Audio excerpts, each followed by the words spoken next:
how is it working on two games at the same time? It's a nightmare. It's the shortest answer I can tell.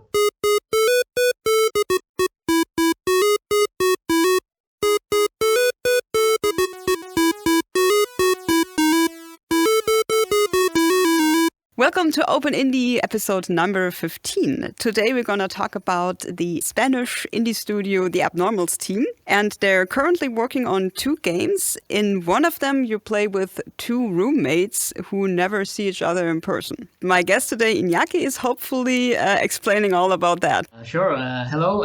Thanks for having me. So I'm the co-founder and creative director at Appnormals Team. We are, as you mentioned, an indie studio from Spain, based in Barcelona. And yeah, happy to provide more insight and all the information that you need or might be interesting for your audience about Frank and Drake. So yeah, Frank and Drake is one of the games you're currently working on, a point-and-click story adventure. Could you maybe describe a scene from the game, maybe your favorite one? Sure. When it comes to defining the game, is a little difficult because it definitely has elements of a point-and-click genre and it's an adventure in general. Although it doesn't have other typical elements of a point-and-click as inventory or an open world where you can walk around with freedom. So it's more of a cinematic experience where you have different interactions, highlighted or not, depending on the path that you take during this journey with each character. And then different small puzzles, small interactions come to place. No? So one of my favorite scenes is it takes place in an old cinema. One of the characters goes to the movies, but not actually to watch a movie, but to go backstage and to see the old premises, the rooms that are abandoned, with old stuff and old machinery and all that stuff. And there's a small interaction where you use praxinoscope, which was kind of an old device to the animation, and when you need to rearrange frames so the circular movement provides a smooth animation without any disruption, and that is probably one of my favorite interactions that happens quite early in the game in the first day, and yeah, in general, again, it might look a point and click because of the mouse and because we are within the adventure field, no? But we wanted to define it more as a cinematic experience or more just an adventure. And the way we work is we try to bring some unique combinations of gameplay elements when we develop a game, and that happens to us because we start always with the premise, and then we try to build the game around the premise instead of just thinking about the gameplay first and then just trying to dress it up with a story, let's say.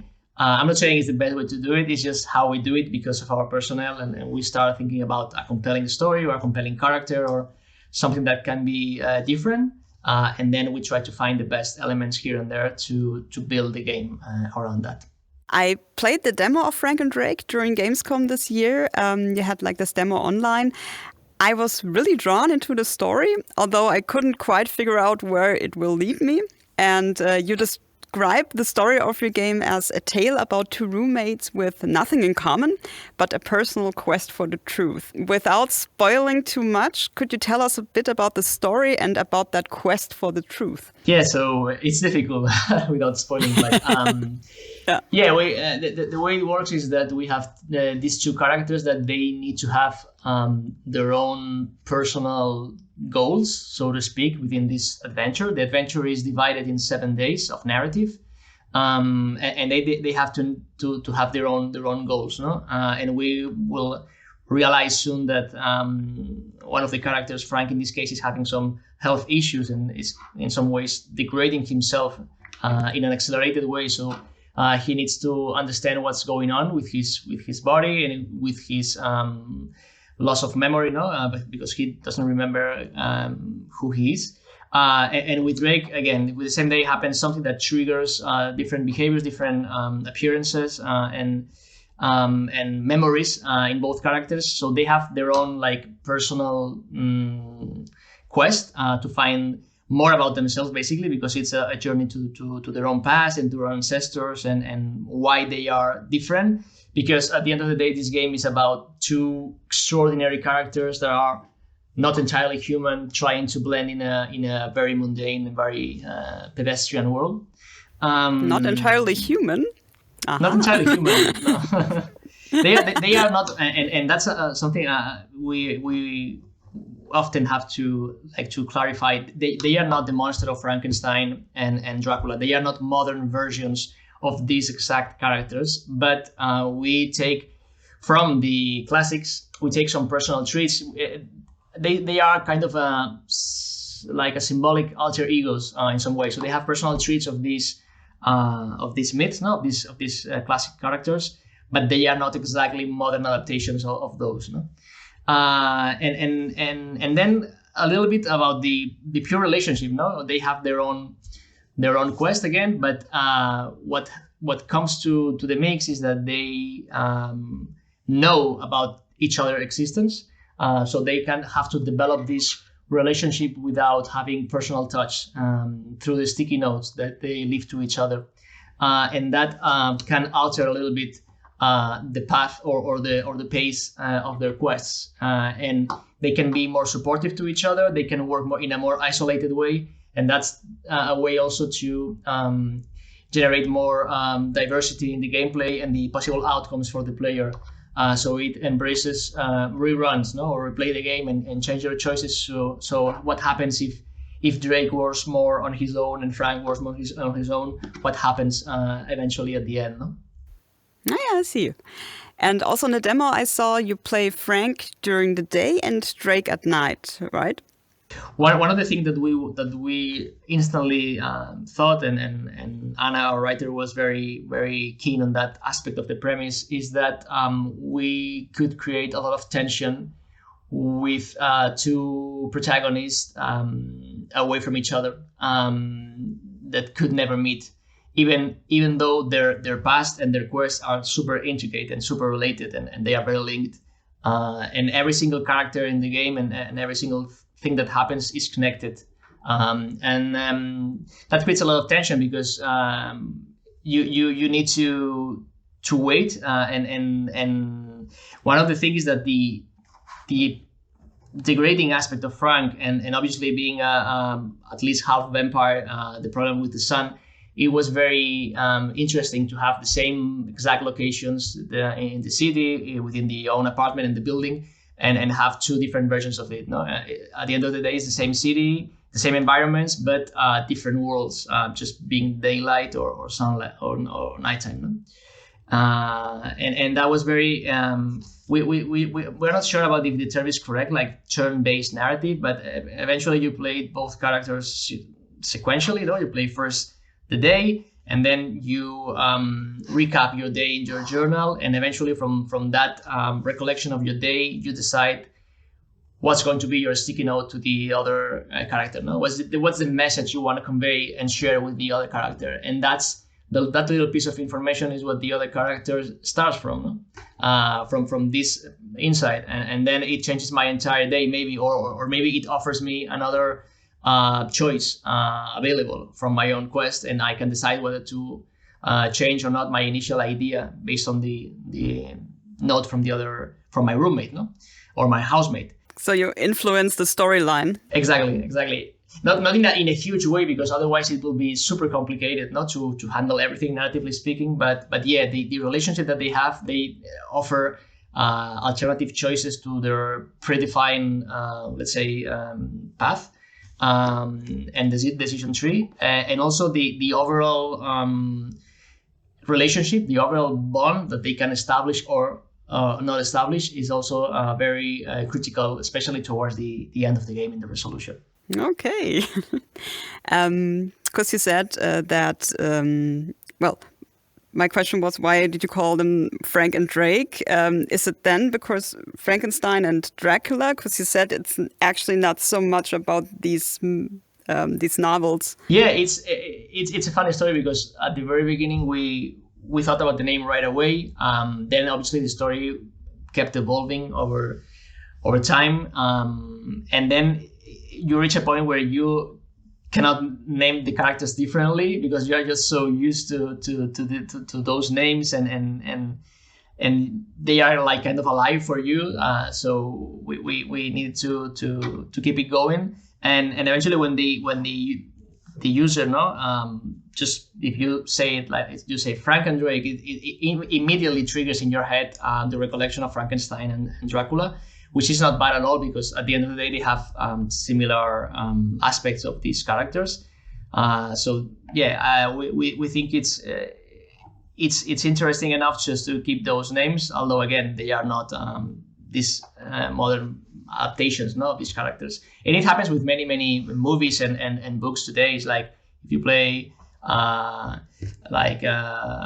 Ex Machina and all these movies that have they use the Frankenstein monster, for instance, but in a different way, no? So yeah, it's another take that we used to. It's like playing God. Ultimately, no, it's playing God, and it's what happens, especially with the antagonist of this entire story, because we have both Frank and Drake, but we have also a very important character that's basically behind everything, and that is arranging or making them to face each other. And all these ingredients that we take from the novels from Shelley and from Stoker, all these elements kind of convey into this God versus human like battle, no, or fight, and being immortal, and representing different identities, and all that stuff comes together, hopefully in a good way. When I was playing this game, I thought that the puzzles in the game are really, really hard. So in the demo, there was one where you gotta repair your bike and turn the screws the right way or something. I sat there for ages, Inaki, to be honest. Maybe because I never repair bikes. I don't know. Maybe it's easier for someone who does in real life. No. This one is a tough one. It's a tough one, and it is one. This one and the other one with the hobo symbols. These two have been like changed and improved recently because they were too cryptic. We don't want any puzzle to be too difficult, so it becomes a stopper in the narrative. At the same time, we need to make interactions that are interesting enough so they don't last like 10 seconds. Like they have a little bit of juice. Because it takes a lot of time and art and coding and designing interactions. So we want the users hopefully to be able to enjoy a little bit of time with interaction, but there shouldn't be any stopper. You also do want a challenge.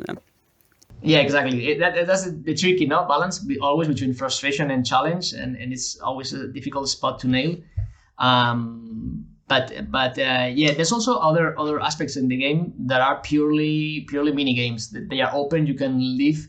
They are not mandatory to progress in the narrative, and they are more like a side fun element, maybe related to eventually to achievements. And to like complementary information, but not attached to the core of the narrative. But the ones that are mandatory, the ones that you have to do to progress in the narrative, those ones need to be really feasible or doable for most of the users. No, so that's something that's one of the aspects that with our previous game with Stay we struggle with, because we made puzzles too cryptic, and one popular opinion and feedback was the puzzles were again moving away from the narrative and from the tension, the users, in a frustrating way. So that's one thing that we want to be sure that the final version we have a better difficulty approach in the puzzles. What feedback did you get on the bike puzzle then in Frank and Drake? Did other people also struggle like me? Yeah, of course. Don't feel bad. Okay. You're not the only one. Okay. No, it's and sometimes with very small changes there you can have like big differences, in feedback, and just adjusting a little bit something. It makes a huge dramatic change, and that's what we are working towards, to make these little adjustments and tweaks, so the experience is like smooth, and no one gets frustrated. And the bike indeed originally was a mandatory interaction. At the moment, it's just optional, but it's an optional interaction that you could or you should enjoy, because when you complete the puzzle, it's fun to pedal just to unveil the narrative. So it should be something like more rewarding for the user, and that you should enjoy.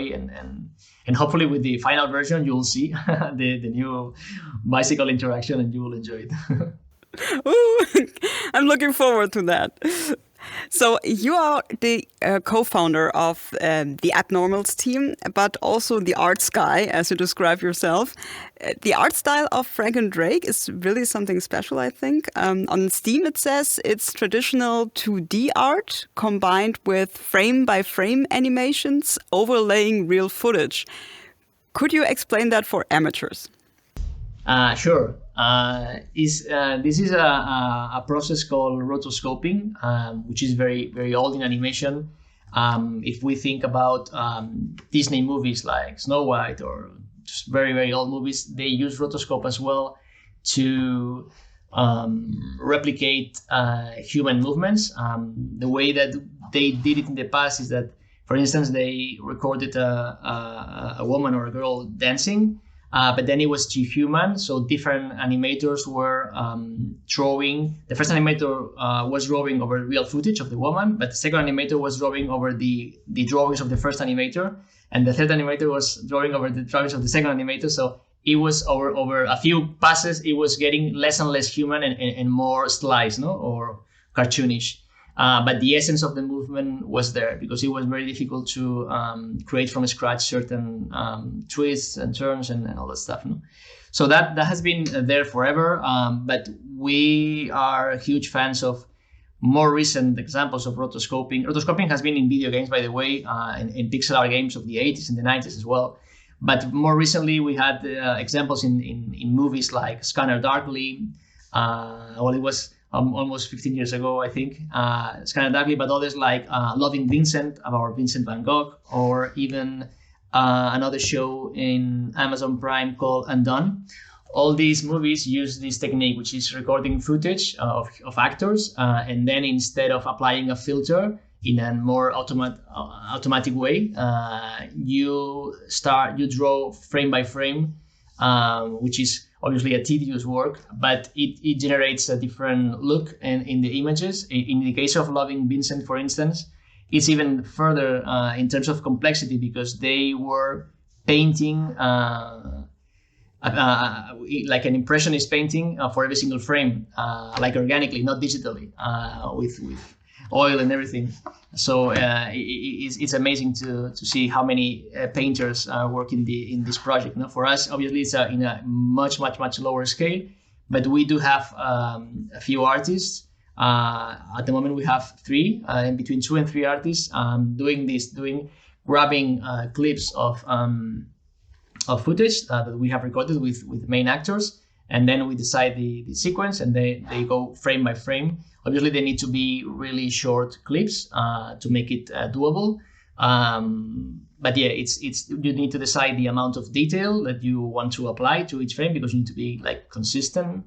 And then it's just a matter of replicating and being again persistent with your accuracy, and just drawing over the footage. And the final result is what they call the Uncanny Valley. It's a bit disturbing because it looks real and way more real than a 2D animation done from scratch, but doesn't look quite real.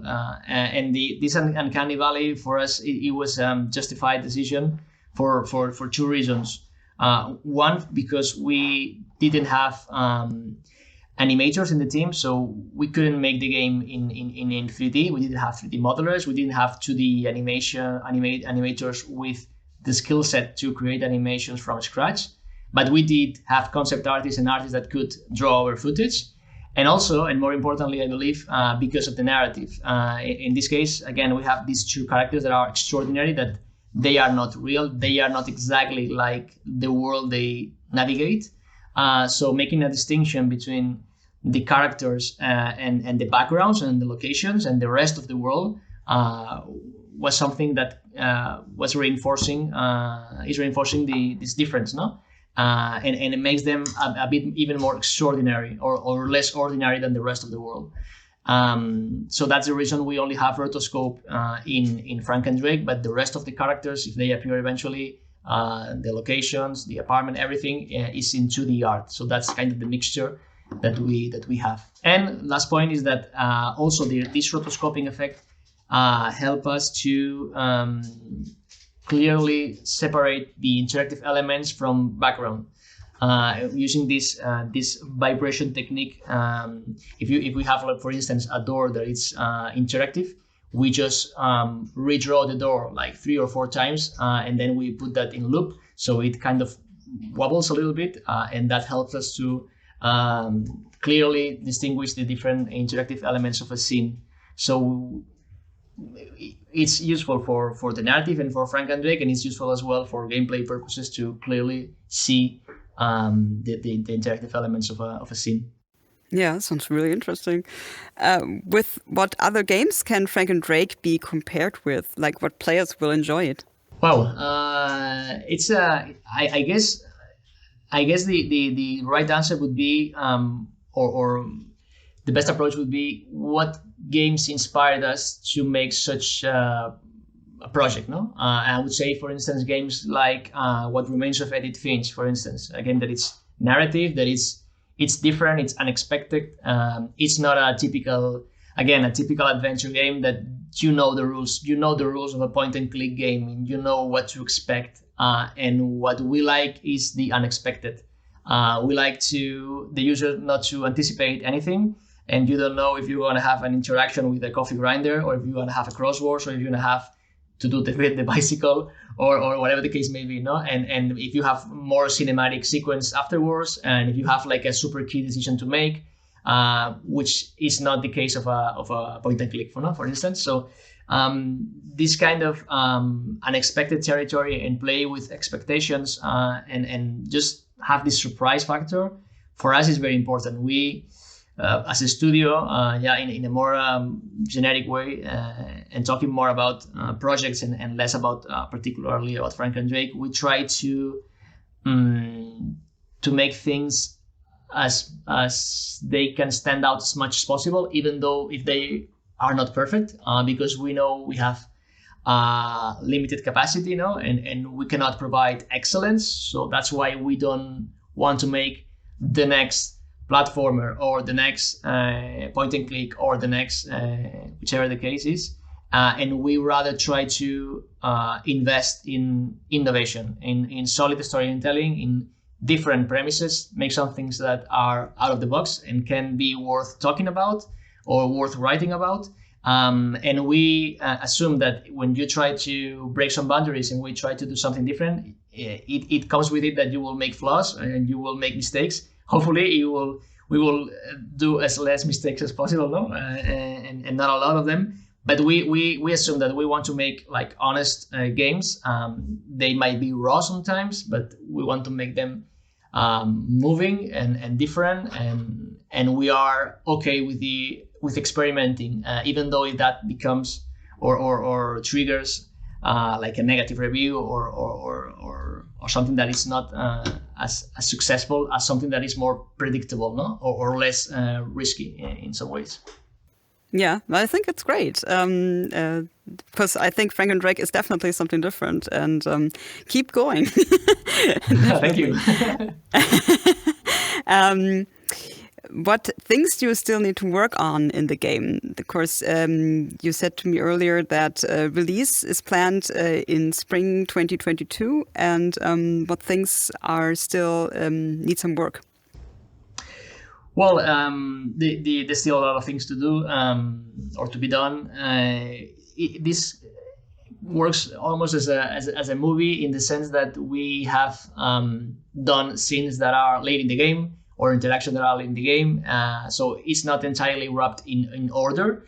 But obviously, to wrap the game, we need to put things in order. So we need to build from day 1 to day 7, which is the ending. Everything connected, no?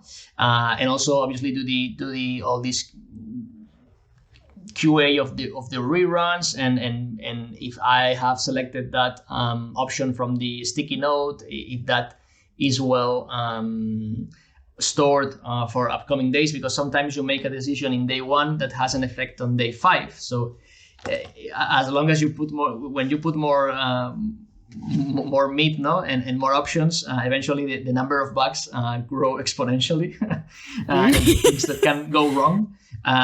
So for once, obviously we need still to make a lot of or still a few rotoscope scenes, still interactions as well, and wrap everything together so the whole package doesn't have a lot of seams, no, a lot of cracks. So yeah, testing it is something that actually one of our interns is just doing QA, just daily QA, just to detect things that are not working as expected, and reporting, so we can do a bug fixing in parallel with the development. Because if we leave all the QA to the alpha version, it might be too much to handle and to fix. So we are just addressing and fixing things on the go.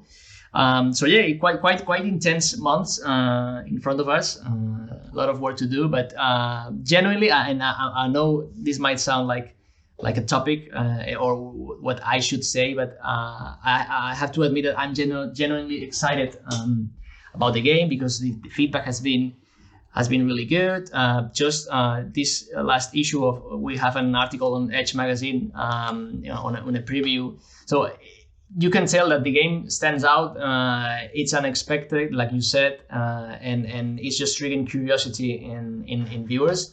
So I think that definitely we have a spot. I'm not sure, obviously, of the scope, and nobody knows if a game is going to perform well or not. It's going to have lots of users or not. But for me personally, when we are running a studio, we are here for the long run, right? Well, I am not expecting to make it like a one-hit wonder and just move away and leave. I just want to improve from the previous title, no? So Stay was the game that was good for us. It was profitable. It was successful compared to close to none expectations that we had at the time. But now we need to grow from Stay, no? And we want to make a better game. I think it's a more complex game. It's a game with more value as a product. It's more sophisticated, and hopefully it should perform better than Stay. And it's like one step further, no? One step up in the ladder, and trying to improve. We will improve as well. We learned a lot with Stay, and we are learning even more with this game. And hopefully the next game will be better than Frank and Drake, and that's it. No, that's our goal, to keep sharing stories and keep building things that are interesting for some people, and hopefully moving. And yeah, that's the idea, right? Yeah, sure. What player feedback did you get so far, or when the demo of Frank and Drake was online? Yeah, so the feedback was really positive. I think the common feedback is like you pointed out as well, some puzzles that were hard to decipher. There was some issue as well with the fonts, with readability. We originally wanted to make the game fully handwritten, because we thought that using a font was kind of cold or not so human, because the sticky notes are very personal, and you they tell a lot about yourself, and just using a standard font, even though it's a handwritten one, it was kind of wrong for us. However, truth to be told, for production reasons and for again calendars and difficulties, it's true that we need to find some balance, no? What we did is that we created custom fonts based on really good handwritten fonts. We just adapted to naturalize them a little further, so make it less automatic, less mechanic. Change the spacing randomly, change the rotation randomly, adjust little things so they can feel more organic.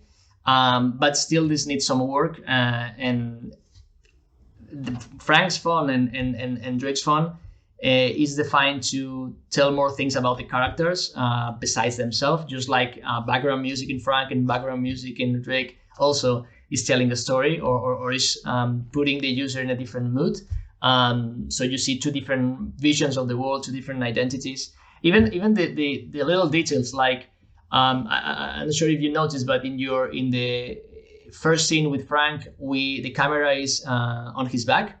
So we see it walking from the back, and we see people like overwhelming him. It's like a character that is not, it's like hiding or like shame from society, and it's like kind of trapped, no, with the rest of the world, no, and you feel bad about him. And on the other side, when in Drake's intro scene, we see it from the front. He's even cocky, no, he's kind of arrogant, he's secure.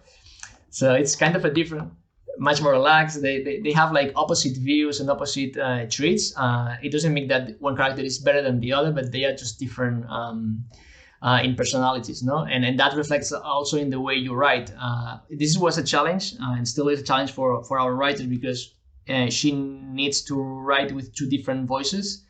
So they might share some concerns, and they might develop a relationship, but they have different voices and different levels of language and levels of complexity and different amount of layers when they talk, and that's a challenge, no? Because maybe Drake is older than it seems, no? And Frank has a loss of memory and is very simple in his reasons, no?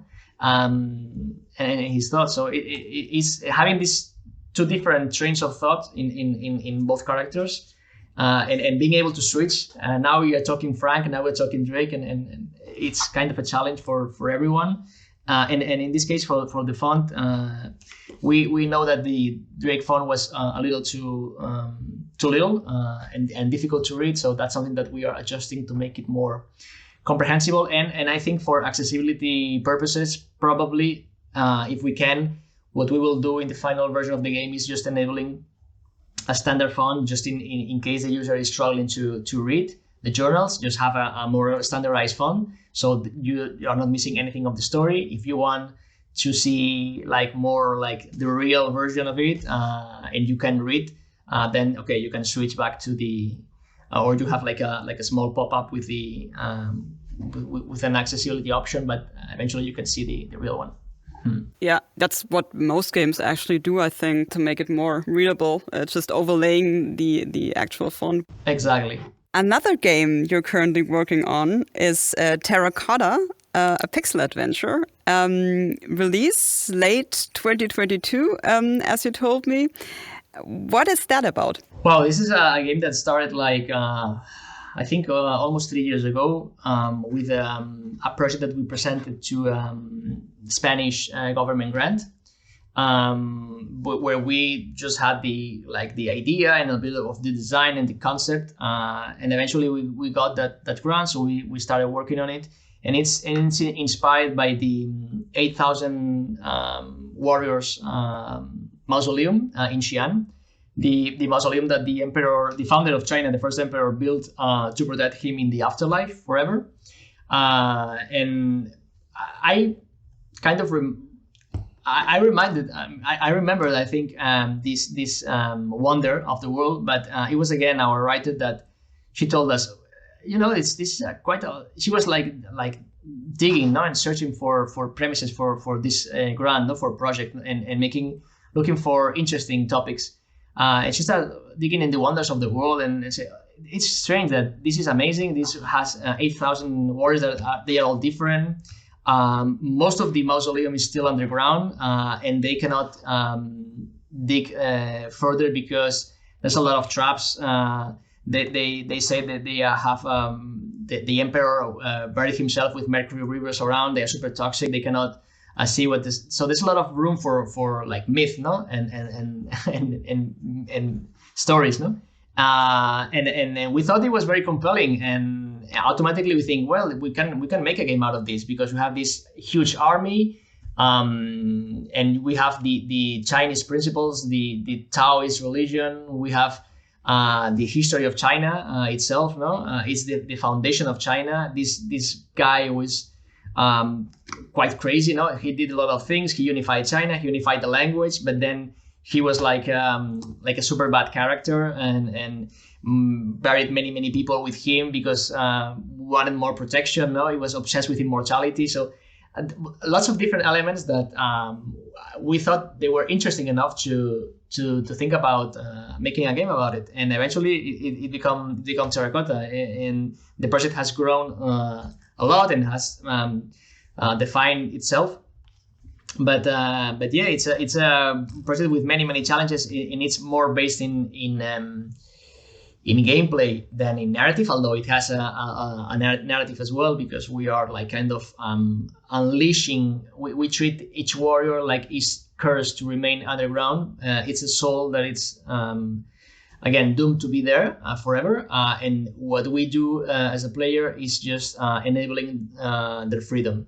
And it's a game based again in Taoist principles and the action of inaction. So we don't have a weapon in our hands. We don't want to battle against the army. We just want to release the army. We want to set them free, no? And that's where the puzzle element comes to place. And it's a non-combative adventure, let's say.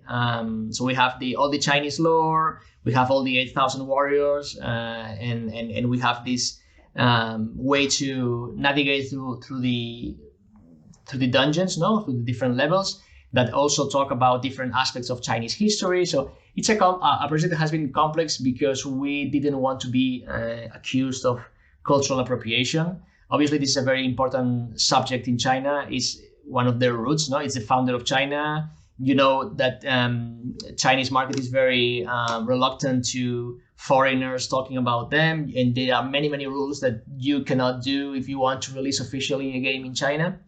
So we very early on we started talking to advisor, a professor that works at the mausoleum, and we checked that everything we portray in the game is accurate historically, and also loyal and not offensive to the basic principles and values of Chinese people. No?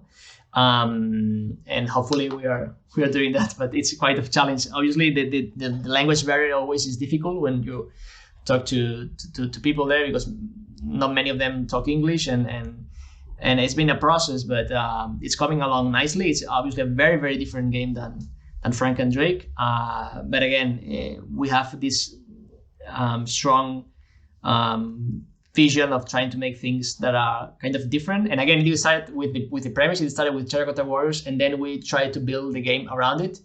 And that's why there are, like, when we need to decide if a new mechanic, if we need to implement a new mechanic, or if we need to implement this, the first thing that we check is that, does this fit with the premise? Does it fit with the culture? Does it fit with the rest of the foundation of the project?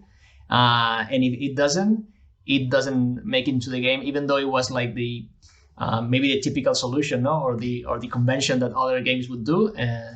We filter everything through the core, no, the foundation of the game, from a narrative or from a storytelling perspective. I've read that you're also a fan of pixel games. So your very first game, which came out 2018, right, was Stay, and now Terracotta, also pixel adventure, but Frank and Drake is, as you said, something completely different. Why is that? Why the change? Well, really good question. And I'm not sure, to be honest. I mean, I'm a pixel. I like pixel art. I guess because I grew up playing my brother's Spectrum and playing Super Nintendo and just have a natural attraction to pixel art. And I was doing pixel art in my 20s, even though when the most common visuals at the time were more 3D, because I'm quite old already. So pixel art has had like a renaissance, no? Last 10 years with the indie titles. But I was doing pixel art before, and I have the one fun story is that I have the privilege of being the first, I think the first pixel art teacher in a university here in Barcelona. I've been teaching pixel art for quite a number of years already. And, okay, cool. Yeah, And so my natural instinct would be doing pixel art. However, running a studio, when we were the two of us, obviously I was the art guy, like my signature, and my partner was the code guy, But when we have more people into the mix, you bring new talent and you start, and sometimes this is bad, sometimes this is good, I don't know, but you start doing more studio things. Now you start thinking about the business, about the relationships, about the PR, about handling a group of people, and you are detaching gradually from doing the art yourself, right? Because you have other things to handle, which is not a bad thing, but it's a reality, And for Terracotta, it was good to keep the pixel art, but for Frank and Jake, I thought that sometimes it's a bit riskier, because it happened to me personally when I was freelancing before creating the company, and everyone saw me as a pixel artist, and I could do more things. Like I wanted to do graphic design and other 2D animation, other stuff, but I was just tagged as a pixel guy. For the bad and for the good and the bad. And I was worried about our studio being too oriented to pixel art and trying to force things into pixel art, right? And as we were discussing, Frank and Jake was a very specific story where I instantly thought that the rotoscoping could be something cool. I wasn't sure if it was possible to do it, and still some days I regret myself. Oh, this is too hard. This is too slow. But I think we tried for a few days to how if we make this in pixel art, and it was kind of unnatural. It wasn't a fit, and we decided that okay, if we want to expand and probably our next games, I'm hoping to make them in 3D, for instance. Probably maybe not with a full free camera. Maybe it's a fixed camera like 2D, but internally I would like to make them in 3D because it gives you more options, creatively speaking, and you can move the camera and you can zoom out a lot, no, and make more atmospheric shot if you need, and just having more tools to tell a story. So I think it's good for a studio just to be able to use the best possible aesthetics for each game. And if it's pixel art, it's good. And if it needs to be 2D, it's good. And if it needs to be 3D, it's good. And I would like to have that freedom, no, and not being really tied to pixel art aside from our own will and from what the game needs. I like to think that the game at the end decides, makes decision for you, no, and finds you. So I think then the creative process, each game speaks and speaks the visuals that you need to arrange, no, for the game to shine. Definitely, it needs to fit, yeah. And also, it's not bad to have experience in different variations as well. So, yeah, pretty cool. How is it working on 2 games at the same time? It's a nightmare. It's the shortest answer I can tell. I could fly around the answer, but it's very difficult. We try to, and I think we have we are succeeding most of the time on this. We try to have separate teams. So if you are working on Frank and Jake, or in Terracotta, you have you are more dedicated, so you don't lose your focus. But for Danny and for myself, my business co-founder and myself, we need to swing back and forth between games, obviously, because we need to take care of everything, no? And that's one of the reasons we are sometimes less hands-on with specific problems, but because we are swinging back and forth between games, and we're trying to provide the high-level perspective and guidance for the professionals working on each side, no? And I think it's our responsibility as leaders of the studio to have the extra effort and being able to switch our minds efficiently to jump from one game to another. And just being able to put everyone in the best possible situation so they can excel and they can bring their A game and grow. We usually because we don't have a lot of resources and super high budgets. We usually work with very young people.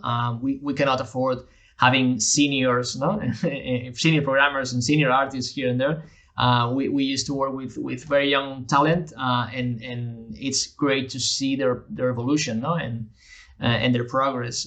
For instance, the lead artist in Frank and Drake, she was doing an internship with us for 6 months. Then we were super happy with her work, and it was like an artist, and that was like, I think, almost 3 years ago, no, or 2.5 years ago. So when you see her first works and you see her works today, you can see the evolution, no. And sometimes she goes back and, I need to redo this whole location that we did 2 years ago, because now I am better than this, and I work, and she feels bad, no, about stuff that she did like many months ago, and I think it's great to see that evolution, and I know most of them will eventually leave, probably at some point, because they have higher hopes, and that's fine, and that's part of the process. And if we have helped them to improve and to learn and to grow and to find like a super top work one day, I will celebrate that, and yeah, that's how it works. I mean, when you're young, you also want to make more experiences and look into different companies and do different jobs and maybe move around. Exactly. I don't know, move around in Spain or go to another country and stuff like that. That's normal, I think. Yeah, the one thing that we can provide them is that they have a lot of responsibility. I mean, they are not in the queue. And sometimes when you are a company of 30, 40 people or bigger, your work won't be in the game, no? In our case, every single person that's working in the game knows that their work is going to be in the front page. It's going to be in the game. Every single one, we need all hands. So that's one thing that sometimes we compensate, probably, for sure, a lower payroll, no? With more visibility and with more experience, with more portfolio for you, because you really matter in this studio, because we have lots of things to do and not many people. So yeah, that's how we operate, and I think I'm happy, and I think obviously I can speak for themselves, no, but I think everyone has its own space to shine and to grow, and I hope they feel the same. Because you said that working on 2 games is a nightmare. Why are you working on 2 games? Why this decision? Well, it's again, it's because what happened with our previous titles and with Stay, and we have seen in many colleagues and fellow studios, is that you put all your efforts in making this game perfect. Your game is your baby, and then you launch it. And the amount of factors that need to be in the right place so the game succeeds, they are not in your control. You cannot control this chain reaction that needs to happen so the game is successful. Statistically speaking, probably your game is going to fail, or you're going to sell less than you expected, and maybe you will struggle to get the funding for the next game. So that's statistically what's going to happen. So that's why at some point we decided, okay, we have this cool premise. We have Terracotta is on its own pace now, but we have this cool premise. We have the story. We have one artist. Why don't we start doing this project and we can have 2 shots instead of 1? It's going to bring some we will lose focus. We know that it will bring some difficulties. But in the long term, if we can pull this and we can launch one game and shortly after launch the other one, we will have 2 different impacts. We will have hopefully 2 different publishing deals. We will have different revenue streams, and we will compensate a little bit, because what typically happens is that when you work so hard in a game, hopefully you get a publishing deal that provides some minimum guarantee or something before launch, and then you launch, and then if the game is not super successful, it will take some time for you to start getting royalties, because the publisher is going to recoup what they advance you, and you will be probably dried for months, no, if not a year. And then what happens if you just had one game and then you launch it and it's not going to be a super hit, which is likely the case, no? You will not have enough room to sustain your team and to sustain the next development. And we wanted to minimize that as much as possible. No, we want to keep the team as much as possible and to be able to start working on the next game as soon as possible. No, on the pre-production of the next game, like seamlessly. No, so that's why we decided to jump into two ventures. It has lots of challenges and it has a toll, and it's not easy. But I think. And having experienced what happens after you launch, and having seen other studios closing because their baby, that was perfect and that they dedicated so much effort to that, didn't work enough for them to survive. For me personally, the first goal running a studio is just to survive more time. It's just to be able to keep the company afloat. And sometimes that even matters that we don't do that very actively, but eventually when the opportunity is good, because it's not a lot of effort and it's good money, we do work for hire sometimes when the calendar allows us to. Sometimes we do just things that are good for monetary reasons, to bring more security to the studio and to have extra revenue streams that are needed, no? And they say that having a company is like having a baby that you need to feed, no? And just working on one game for 2-3 years and then waiting for the launch until what happens is not very sustainable way to feed your company, because it's likely going to run out of food very, very quickly, and that's why it's not ideal. Hopefully, I wish I could have like a lot of money in the bank just to work on one game. But what happens is just that you need to like multiply a little bit yourself just to handle the storm, no? Especially with the pandemic and all the things that happened. And boom, it was quite a process. That's an interesting idea, actually. Yeah, I hope it works. I hope that too. Yeah. How was your studio founded, actually? Like you told me before, officially you were founded 2016, right? Yes. So what happened is that we, before creating the company, we joined an incubator/accelerator program in Barcelona called Game BCN. It was the second edition when we joined. And we spent like, I think it was 6 months of mentoring, and the idea of Stay, it was very raw at the beginning, and we refined it, and at the end of the program there were a few winners. I think we were 8 studios incubated, and then 3 studios received acceleration funds at the end, and we were one of them.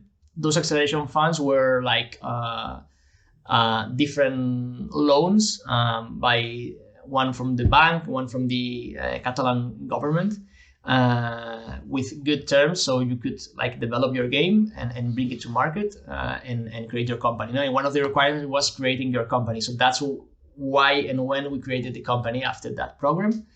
And the first funding, the first funds were those loans, no? And from there, the different things happened.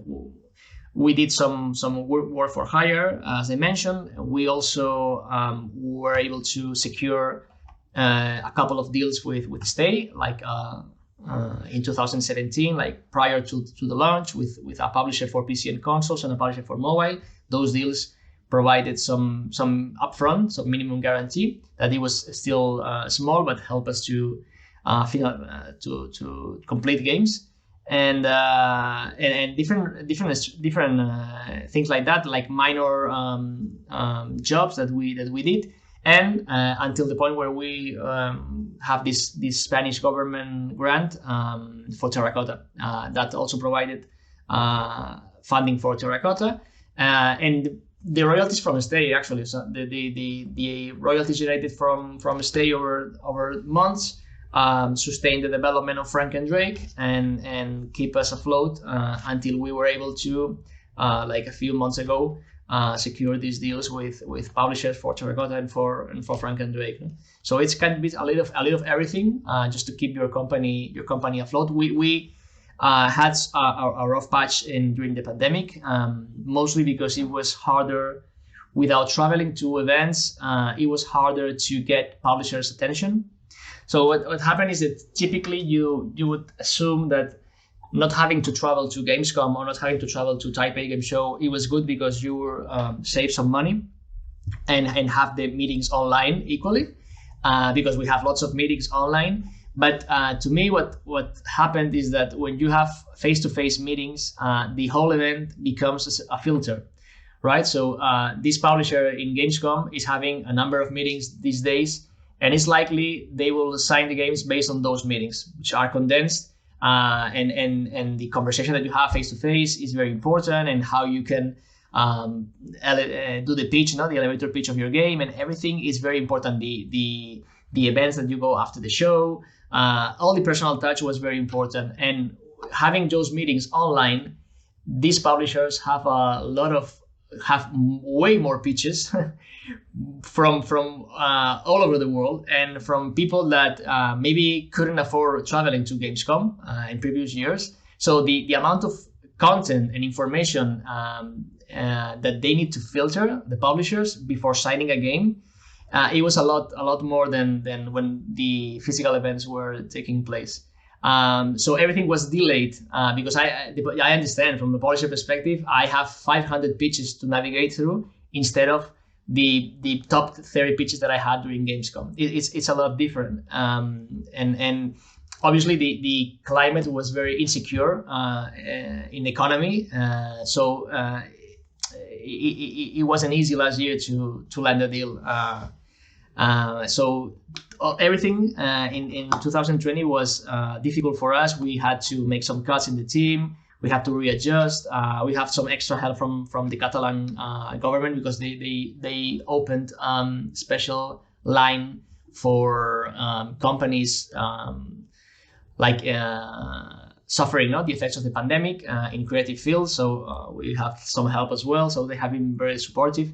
Is there some funding for game developers or something? Or Yes, something like that. It's like it's got different lines, different products that eventually they are loans. I mean, you need to return them, but the terms usually are very. For instance, it may be a loan, but you will start paying 1 year after that, and it's like distributed in multiple years. So it should be, if your game, if you finish your game and it does reasonably well, you should be able to return the loan in those terms. So it's very mild, or the terms are good enough. And then sometimes you need to just do the loans because they are better than a bank loan, and just again it keeps you afloat and it keeps you working, and maybe reaching the point where you have a better demo and you can land a deal with a publisher. So that's kind of, you need to need to gain some time. Sometimes it's just I need more time to get to that milestone, and then everything will be easier from there. So yeah. A little bit of everything, pulling all the strings needed to. It's really tough, but yeah, it worked. Your studio is called Appnormals Team. Is that because before you were officially founded in 2016, you made some mobile games? Yeah, it's something that is kind of I wouldn't say a burden, but it's something that is on top of our shoulders, because we were doing apps at the beginning, and then we have. I think every single year we had a discussion, and we do some brainstorming, and we do some renaming and some ideas. But then we cut up in work and projects and stuff. And okay, next in 3 months we will we will think again about the rebranding and about because we have a huge list of potential studio names, and we buy domains sometimes, and then domains expire because we didn't change the studio name but it's something that we wanted to do because we want to be, even the word games, not apps for sure, but even games, we would like a name that is a bit more broad, and because we don't know in 2, 3, or 5 years if we are still operating, the type of stuff that we will do. Maybe we'll do, I don't know, interactive storytelling in TV or anything, whatever comes next. So the word games, I would like a word that is as abstract as possible, and as long as it involves a creative production of some sort, that will be good. Already got some ideas? Yeah, we had ideas that we discarded. We had new ideas that still need to be evaluated. We always have ideas of how to change the name. In the meantime, we keep the same name, but I'm hoping one day we will, hopefully sooner than later, it will change. You've got some examples? Like what names did come up? I would rather not disclose that. But yeah. Okay. Okay. Because maybe we will bring those ideas back, and maybe it will be the good ideas. But yeah, all sorts of ideas. Yeah, true. Somebody will steal it. Yeah. All sorts of ideas. We're looking for a name that is again something that has some sort of meaning or connection with what we do, without saying explicitly games or anything related to games. I mean, the game is not going to be double combo or double jump or game over or something that's totally connected to games. It's going to be a name that is more abstract. Okay, I see. I also read about you that you have a deep-rooted passion for mobile games. That's probably why you made mobile games in the beginning. Why is that? What do you like about mobile games? Well, to be fairly true, I used to play a lot more than I do play nowadays. No, so what I don't like is like the stigma that sometimes is attached to mobile games, as they are not worth talking about. No, and obviously the latest years have converted mobile games in a numbers-driven science, and that's bad, because you are not looking for the experience, and you're looking for numbers and just to retain users more time with just cheap shots, no, or cheap tricks.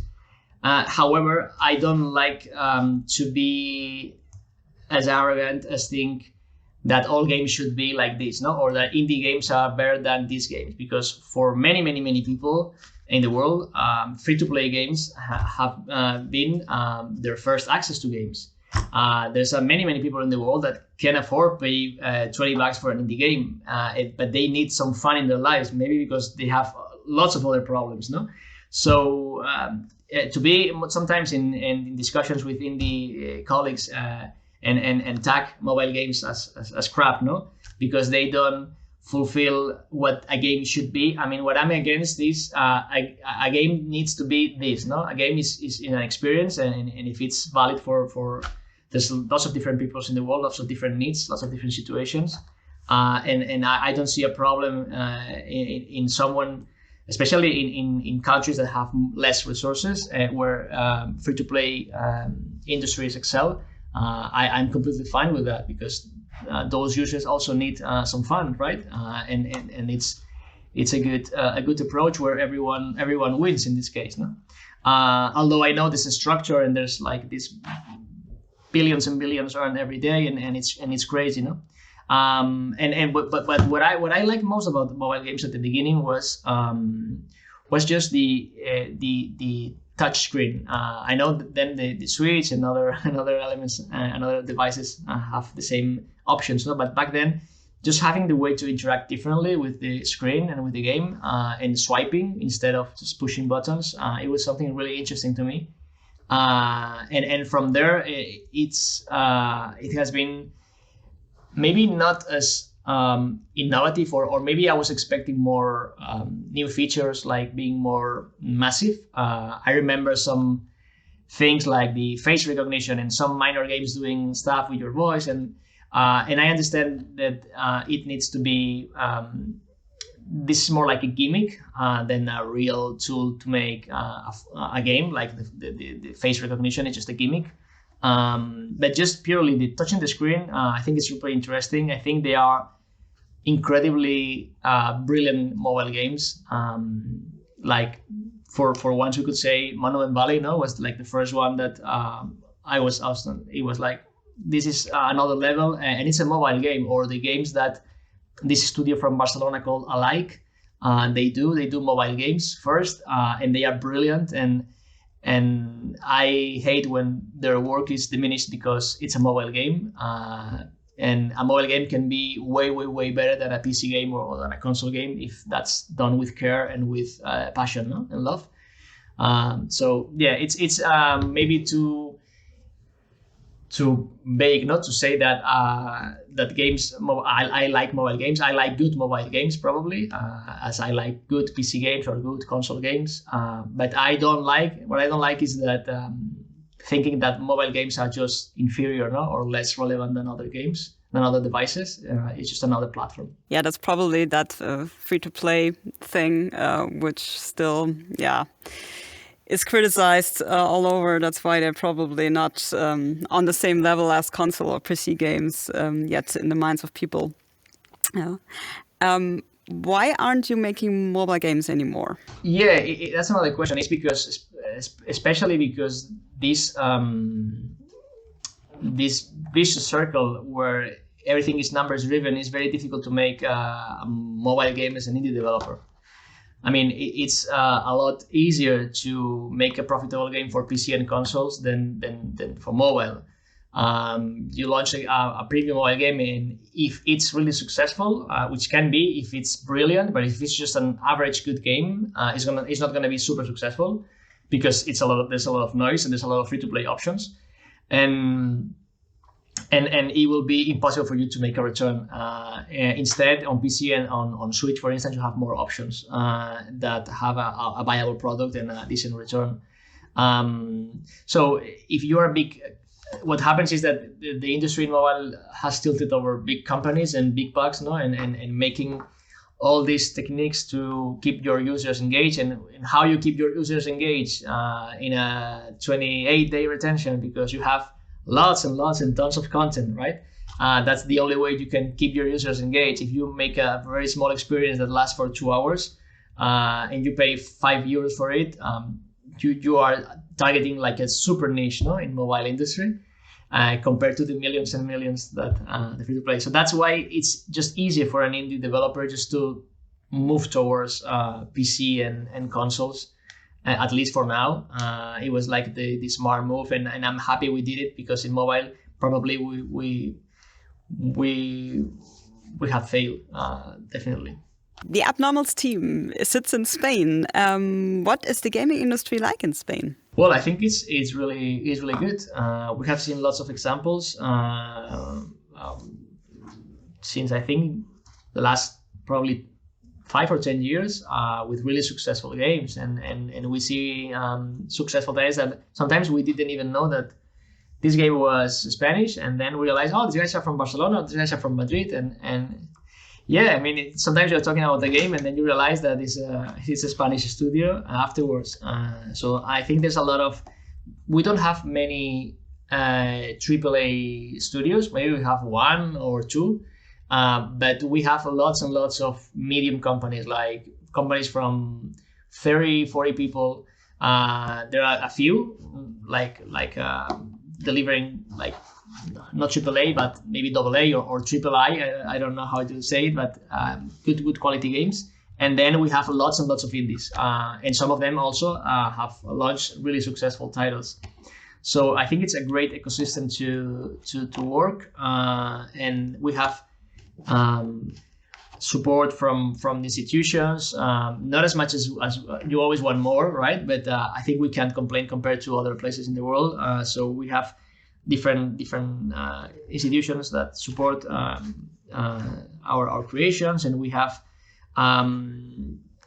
the salaries are not as big and as in other markets, no, like United States or Germany probably. No, we have better salary rates, and it's relatively easy to hire good talent and sustain a company.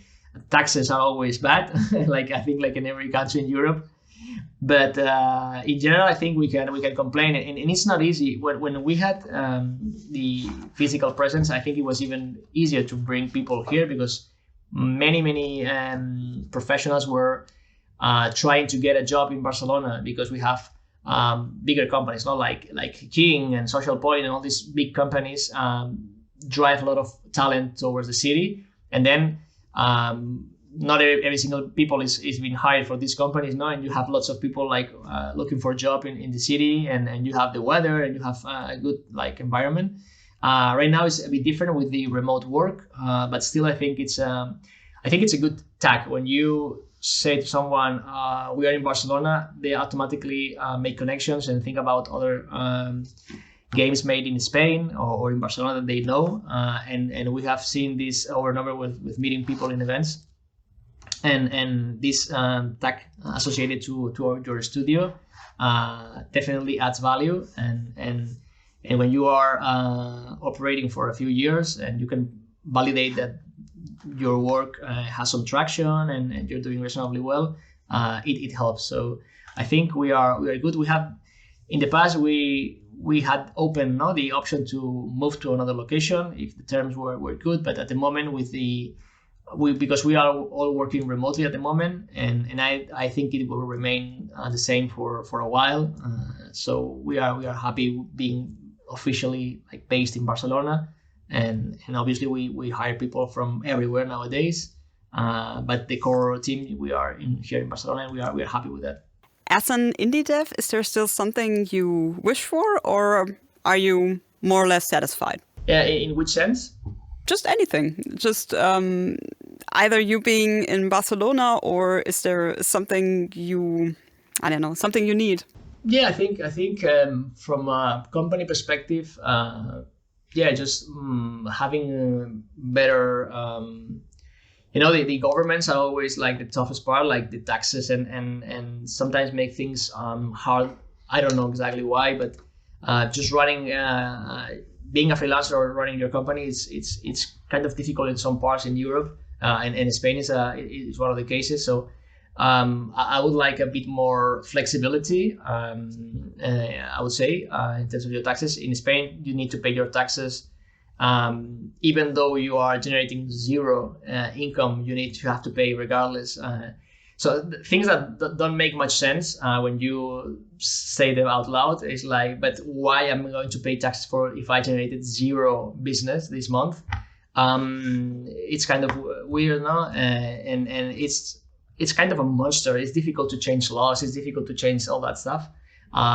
It reaches a point where you just assume that you're going to be in that position, and you need to find more sources of income and just accept the low payroll, for instance, no? And we have accepted for many months during development as founders to maybe not having a payroll because we couldn't afford paying ourselves and paying the team, and we obviously always pick the team first, no? So that's this kind of from an official point of view, it's sometimes is difficult. As an indie in general, aside from the government and aside from the things, I think we are in a really good situation. Actually, I think there's more attraction and more interest towards indie games, and I've seen like your podcast. No, there's many websites and just users that are driven into indie games. I guess they have had enough of the same formula over and over again, no? In AAA games, and you have the same the same game. Definitely. I'm also someone. Everything is so, not everything, but most AAA games are so generic, and it's like the same over again. Like I know this already. I've played this like a year ago. So yeah, and that's also why I love indie games so much, because they're creative. There's something different. Also Frank and Drake, from the art style and the gameplay, and it's finally something new, and that's something I wish for and I hope for. And I think many others as well. Yeah, I mean, I guess that when you invest a lot of money, and you do a AAA game, you want to secure return as much as possible. So you, instead of thinking new ways to do this, you find your safe ways to do it. You try to create as less friction as possible with the audience, no? So you are not attempting anything. You are trying to minimize the possible mistakes, no? And that what happens with that is that eventually all games are pretty similar. It's with a different dress, with a different theme, or but they are all the same. And don't get me wrong, I've played and I still play AAA games because they are a wonder to watch, no? And I play Ghost of Tsushima. But when I face a mountain with cliffs and I need to climb and I need to jump from cliff to cliff, and I've seen that sequence like in in hundreds of games, right? And when I did that in Uncharted the first time, it was, oh, I can climb a wall. And when you climb in every single game, you realize all games are equal. Yeah, exactly. No matter what, we're going to climb at some point. It's like... Or especially sci-fi shooters. It's like Destiny all over again. And why? Yeah. Oh, man. So that's good for indies, now that we need to create formulas to make things different. Is there something you want to tell indie developers? You've got any advice for them? I'm no one to give advice to other developers. I'm learning every day. I'm an intruder by all means, no, in this industry. I didn't study video games. I studied advertising. I was a multidisciplinary designer for many years, and eventually I ended up in the video games industry. But I'm not as confident as to give advice to anyone. I would just say this: there's not a single way to do things. Again, there's not the right way to make a game. As long as you make it from your heart and it speaks to you, it can speak to other people. And I think that the user can tell when things are mean something to you as a developer, and just be honest and again accept the things that are wrong in your game. Everything doesn't need to be perfect, no? Or everything doesn't need to be a 10 out of 10 or a 9 out of 10. And it's something that's unfair, I think, because when you have a game, it's a 7, it's just yellow, it's just on the edge of being bad, and it's a 7 out of 10. And just the misconception that everything needs to be exceptional, so it's worth your time. And sometimes the games that are 7s can be a 10 for you. They're just a 7 in overall compared to others, no? And yeah, just not being afraid of having 7s in your life. It's just obviously we all want to have 9s and 10s, no? And overwhelmingly positive reviews, but sometimes you just that was your product and it meant something to you, and that's just a success, no, in its own, and you don't need to receive the applause for everyone else. And that sometimes is hard because you are depending on sales and depending on feed and reviews, no, on Steam, and you depend on lots of things to make the next project. So you become like trapped to make everyone like your game. Otherwise, I'm going to close my studio, no? And being able to navigate that, I think it's important. Yeah, and I think a 7 is great. Exactly. 7 out of 10. So yeah. Yeah. At some point, we lost the perception, no, of what's a 7 out of 10, and it sometimes seems like a 2 out of 10. It's like, or a 6, no, I don't know. So you've been in the games industry for quite a while, I would say. Yeah, I mean, all things considered. Yeah. What moment in your life in the games industry will you always remember? I guess my going to events is the most like. The strongest memory that I can have, and it has been like a blessing, no? That being able to travel, my first Gamescom, being able to go to Asia. I remember in 2017, I was able to travel to Tokyo twice with stay, and I didn't travel to any part of Asia before that, and it was like in the same year I have been twice here. And especially doing this with my girlfriend, because my girlfriend is the writer of the studio. So being able to share this with my partner is my friend from 20 years ago, and the writer is also my girlfriend. So it was like very personal for us and very rewarding that the people that you love, the people you have spent decades with, you are able to do something professionally and getting recognized. Because, for instance, when we went to Taipei, we received an award, and it was good memories, I think, for your entire life. You are working, as we said, on 2 games, Frank and Drake and at Terracotta. And so to sum up, how do you currently feel about both games? I mean, I love them, obviously. I know they are not perfect, again, but I think they provide something different. They are very ambitious. Frank and Dave because of the rotoscoping, about the narrative. Terracotta because it has or it will have these 8,000 warriors that are different. So every single enemy in the game is different. Just like the Mausoleum, that they look similar but they are different. So procedurally generating the enemies without the pixel art animations, handling different gameplay aspects. It's ambitious and it's a huge leap in product quality from Stay. So I think it's very challenging for a studio, but I think if we can accomplish our calendars and launch both games, it will be a huge success for us, regardless of the sales and regardless of the reviews and anything. I will feel good because we would have been able to survive very difficult times and grow, no? and expand our team and make better projects, no? So yeah, I mean, there's a lot of stuff to do and lots of stress and lots of sleepless night. But I think it will be worth it, and I'm hoping that we can put ourselves in the best situation for the future and to keep learning, actually, because everything is about learning and discovering the things that you like and being able to craft our vision and to find interesting things to share with the users. Yeah, my boss once said you're very ambitious, but I think he meant it a little bit in a bad way because I wanted too much. But I think you're ambitious and I mean it in a good way. So I think you're doing the right thing and it sounds great, the projects you're doing. And I wish you all the best for it. Oh, thank you so much. It means a lot. I really appreciate it.